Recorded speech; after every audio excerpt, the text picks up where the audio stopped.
Bonsoir les amis. Justement, la question de Amadou nous pose aussi, nous fait venir à la réalité des législatives. On est aujourd'hui le 3 et nous n'avons plus que 7 jours en fait pour, enfin, quasiment une dizaine de jours, ça ne vaut même pas ça, c'est le 11 pour déposer les dossiers de candidature.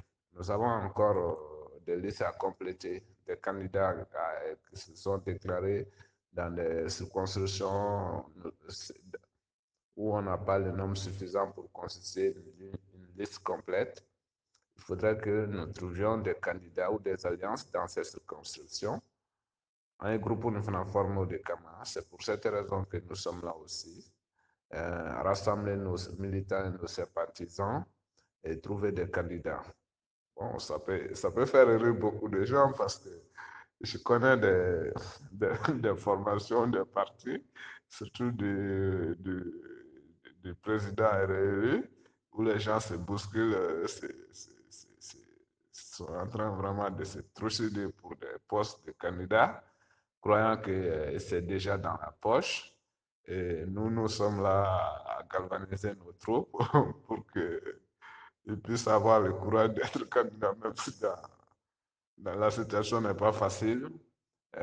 Franchement, parce que eux, ils ont de gros moyens, nous, on n'a pas de moyens, mais nous, on a la volonté. Et puis, si nous, on ne réagit pas, on ne fait rien. Et ils vont continuer à encore élargir les moyens et nous, ils vont continuer à nous écraser, à écraser ce peuple. Et ce pays va continuer à aller tout droit dans les murs d'année en année, d'élection en élection, de gouvernement à gouvernement, parce que nous sommes sur une pente, nous sommes lancés à toute vitesse sur une pente descendante dans le gouffre de la corruption et de l'impunité. Et il faut stopper cela. Il faut que cette bataille, des gens le fassent. Nous sommes là pour le faire, pour ramener le reste des Maliens vers nous, pour mener cette bataille et la gagner. Parce qu'au bout du compte, cette bataille, ces fléaux-là nous font du mal à tous. Parce que ces fléaux-là sont à la base de, notre affaiblissement dans tous les domaines d'activité humaine pratiquement. Et voilà, donc ce sont les fléaux à attaquer de front, la lutte contre la corruption. Et je ne vois pas beaucoup de propositions là-bas, mais nous en avons parlé à chaque fois que acte numéro un, la réforme politique et administrative que nous ferons mettra un terme à l'impunité, à la gestion non transparente des affaires publiques ou privées. Quand il s'agit de quelque chose qui concerne le collectif, transparence, aussi bien pour l'État que pour les entreprises, parce qu'il faut assainir le climat dans tous les sens, public, privé, et le mal est partout, dans tous les domaines aussi, politique, économie, santé, éducation, religion, tradition, nous, nous sommes affaiblis dans tous les domaines par les mêmes mots, les mêmes fléaux et qui accroissent les mots qui nous accablent déjà, comme la pauvreté, comme le chômage, comme la faim, comme la maladie, comme le désespoir, qui pousse pas mal de nos frères finalement à aller à l'exil. Et on a vu ce qui s'est passé en Libye, ce qui se passe, la traversée du Sahara et surtout de la Méditerranée dans des conditions incroyables où c'est encore des morts, mais les gens continuent quand même à tenter. C'est toutes sortes d'horreurs, en fait, qui sont encore souvent pires que ce qu'on peut imaginer étant ici. Alors, il va falloir attaquer ces fléaux-là, les détruire pour qu'il y ait de l'espoir, pour que les meilleurs puissent gagner, pour que nous soyons compétitifs, pour que, au lieu de rester les bras croisés ou être paresseux, comptant sur ces relations pour grimper et pour avoir une situation qu'il faut trimer, il faut travailler, il faut suer, il faut être le meilleur pour être au-dessus. Comme ça, c'est le pays tout entier qui montera dans tous les domaines. Et si on n'arrive pas à ce stade-là, ça ne va pas. Au moins, nous avons la chance d'être entre nous ici, d'avoir une vision claire, des valeurs claires qui nous assurent, au moins nous faire croire que tous ceux qui sont là acceptent ces valeurs, adhèrent à ces valeurs, qu'il va falloir partager avec le reste de la population dans le sens de la renaissance du Mali, de ces valeurs-là, de ses points forts et de son ouverture aussi sur le monde, sa préparation au monde de demain, comme euh, la place que nous devrions occuper à la fois dans l'agriculture et dans les nouvelles technologies. C'est d'un extrême à un autre, non, mais ça nous permet en fait de balayer tout d'un coup quelque part l'ensemble des autres secteurs aujourd'hui qui portent l'économie mondiale en somme ou qui vont la porter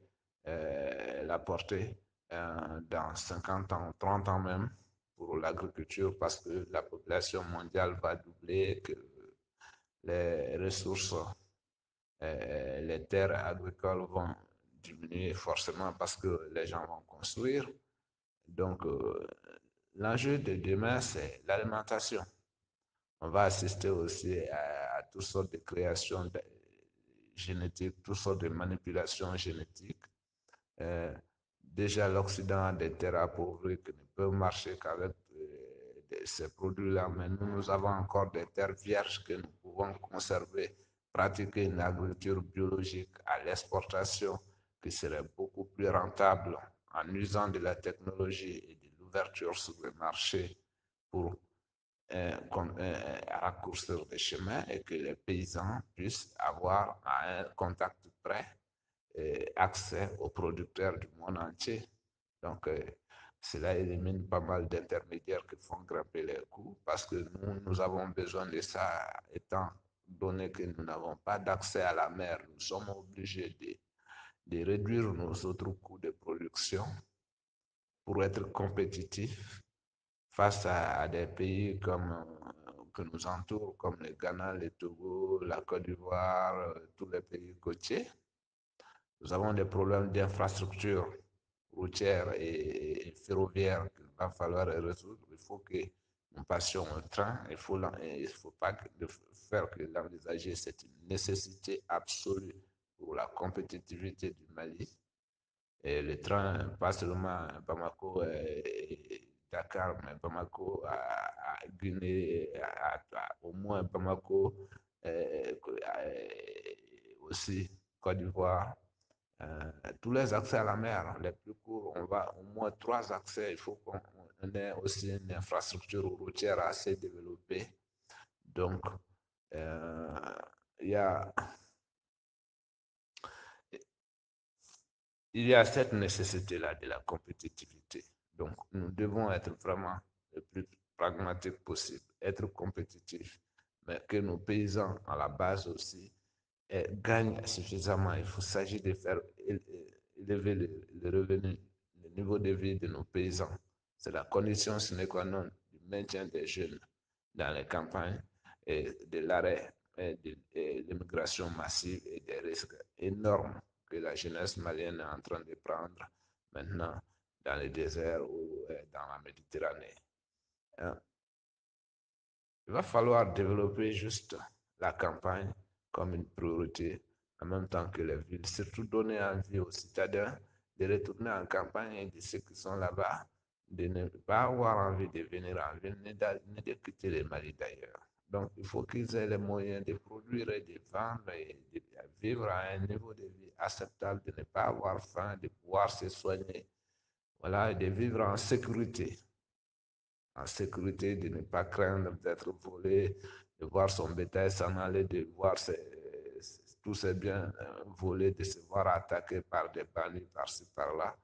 Donc, nous devons régler ces questions-là très, très vite. C'est pour cette raison que notre approche globale, qui dans l'acte 1 commence par faire la réforme politique et administrative, poursuit justement dans tous ces sens-là pour donner le pouvoir au peuple et permettre à la diversité, mais dans l'unité et la cohésion avec des valeurs et des règles que nous connaissons pour produire ensemble, pour se protéger et pour investir aussi. Je pense que la diaspora, c'est que pourra investir plus quand c'est la famille, nos anciennes institutions qui sont au contrôle et reconnues par l'État, reconnues par les lois et qui ont ayant une certaine autorité en matière économique, en matière culturelle. On verra que les gens pourront investir et pourront aller passer quelques années aussi en Europe ou ailleurs et revenir avec cet argent, fonder quelque chose au Mali. Ça, c'est la solution parce que si ces solutions-là, cela va dans l'intérêt de l'émigré, mais cela va aussi dans l'intérêt du pays. D'un côté, on rentre chez soi, on n'est pas perdu, on a envie de rentrer et on sait qu'on peut rentrer en espérant fonder quelque chose qui va nous permettre de vivre et de faire vivre la famille. Euh, on vient avec un peu d'argent, on injecte cet argent dans l'économie locale. Donc, nous allons garantir en fait que tout l'argent qui vient soit investi justement dans l'économie, dans les projets, et que les frais administratifs, les taxes ou autres, non, non, non, on n'y est pas, on va les supprimer pour ce genre d'institutions. Et quand ceux qui vont passer par ces moyens-là, pour tout cela, pour être efficace aussi, l'investissement doit être efficace. Nous devons produire à des coûts compétitifs. Nous devons vendre aussi tellement acheter à nos producteurs à des prix vraiment beaucoup plus élevés que ceux qui sont pratiqués aujourd'hui sur les marchés locaux et dans les villages. Et vendre assez moins cher aux producteurs, aux consommateurs occidentaux, parce que nous aurons mis en place des réseaux un peu partout qui permettent de connecter justement le producteur et l'acheteur dans une relation très sécurisée avec un source seulement, le seul intermédiaire, ce sera justement euh, ces réseaux, quelque chose qui sera chargé juste du transport de la logistique entre les deux, le vendeur et l'acheteur. Voilà, il faut envisager ce genre de relations pour en même temps mettre beaucoup de jeunes, beaucoup de gens au travail. Euh, voilà, donc il y a beaucoup de choses à dire, il y a beaucoup de choses à faire. Mais trouvons nos candidats et ensuite nous serons vraiment tranquilles pour discuter de chaque point, point par point, pour développer les argumentaires et pour même faire des exercices, des séances pour que les gens, déjà ce qu'ils vont dire sur le terrain, qu'ils fassent d'abord une présentation à blanc, c'est-à-dire une présentation devant nous ici de ce qu'ils vont dire demain à un meeting ou à une assemblée ou à une réunion ou des points qu'il va aborder, tout ça, ça peut nous servir ici. C'est plus efficace que de dire, OK, à chaque fois on va faire une réunion, les Maliens aiment trop les réunions. D'ailleurs, ça nous fait venir aussi au problème des séminaires. Nous allons économiser beaucoup d'argent avec ces séminaires-là, montrer tout le temps à la radio. On va économiser un peu d'argent et réorienter tous ces séminaires et se perdre autrement parce que il faut clarifier les choses. Il faut clarifier les choses, arriver à une certaine égalité entre les travailleurs aussi, parce que tout le monde n'a pas accès à ça. Il ne faut pas que les gros continuent toujours à s'engraisser au détriment des petits. On ne marche pas comme ça dans un pays qui veut avancer.